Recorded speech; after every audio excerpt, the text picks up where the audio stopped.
Let's move on to topic number 3, which takes us to President Trump's threat to take over D.C. Local politics and also what could be the more imminent takeover of the Metropolitan Police Department. Janae Dill from Axios reporting on this, joining us now. Just a slight provision there that could give him the authority to actually do this. Yeah, so when Trump said last week he wants the federal government to govern D.C., take over D.C., I wanted to look at what are some things that he could do before a full-scale takeover of D.C. So one thing that the law allows the president of the United States to do is take control of the police department temporarily. And President Trump, who has complained about crime in D.C., could take control of MPD if he wanted to for a period of 48 hours initially, if he deems that there is an emergency state that is calling for the MPD to be under the control of the president. And the law is pretty vague and open-ended for the president. The mayor would have to follow through if the president deems it's necessary. And he could stretch that to 30 days by informing certain members of Congress about the necessity of having the president control the police. Right now, homicide is up across D.C. at 20%. The rest of the violent crimes are down. We have seen an upward trend in violent crime in D.C. Are there specifics as to what would merit an emergency in which he could take over? That's part of the law that is quite open-ended, actually. This has never been done before. The president of the United States has never taken control of the local police department in D.C., and Trump did try this before. In the height of the summer 2020 protests, he considered taking control of MPD.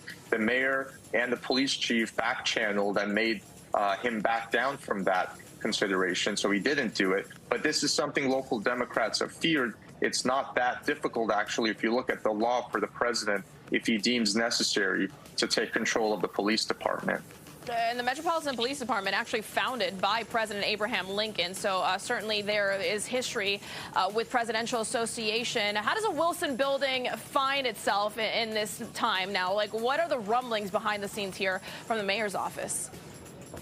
Behind the scenes, I don't get a sense they believe anything like that is imminent. However, this is a more realistic threat that's been presented to me ever since President Trump won his second term. A lot of people have said, well, MPD is going to be first on his list because it's so much easier to just take control of the police department, albeit temporarily. But he's talked about how D.C. should be run by the feds, that he's going to bring law and order to D.C. And if he can get Congress to go along with it, he could take permanent control of MPD, too, if Congress passed the bill. Yeah, and he's got Congress at least politically on his side, party-wise. Before we go, guys, let's talk about really quickly the mayor. We know she went down to Mar-a-Lago before the president took office. There is the possibility, I'm sure that there are talks. There's got to be a liaison between the White House and the Wilson building at this stage because they share common ground here on a lot of things, Mayor Bowser and the president. Are there talks potentially of the mayor going up to the White House? Is that something? I know maybe in optics this would not work in her favor, but is there talks, and maybe if she went and spoke with him, she could see eye to eye and get him to understand to back off? She has said she has wanted to meet with the White House ever since President Trump's takeover threat was renewed last week.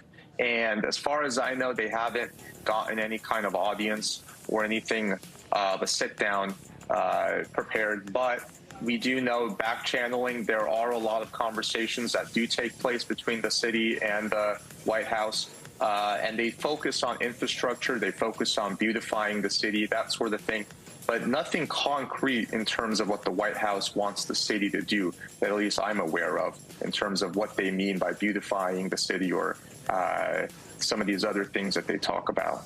All right, well, at least it seems like there's an open line of communication, and hopefully they can come to a compromise of sorts. Janae Dill with Axios with the latest reporting there out of Washington, D.C.